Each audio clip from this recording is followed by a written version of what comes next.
Hello বন্ধুরা, তোমরা সবাই কেমন আছো? আশা করি তোমরা সবাই ভালো আছো। সম্পদ অবশ্য চ্যানেলে তোমাদের স্বাগতম। আজকের আমার দাদা বৌদি বিবাহবার্ষিকী। তোমরা দেখতে থাকো আমরা সারাদিন কি করি। তোমরা দেখতে থাকো দাদা বৌদির বিবাহবার্ষিকী। দেখুন বন্ধুরা, ভিডিওটা কন্টিনিউ করব। বিকেলবেলা কি হয়, সন্ধ্যাবেলা কি হয় দেখবে।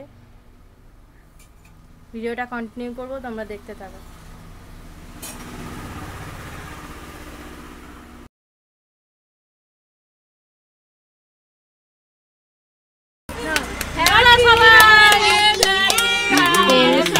আমি ভিডিওটা কন্টিনিউ করতে গেলাম, তোমরা দেখো। দাদা বৌদির বিবাহবার্ষিকী ভিডিওটা কন্টিনিউ করতে গেলাম। मोहब्बत में कोई आशिक क्यों बन जाता है दीवाना। अगर इकरार हो जाए किसी से प्यार हो जाए बड़ा मुश्किल होता है दिल को समझाना। हुए बेचैन पहली बार हमने राज ये जाना।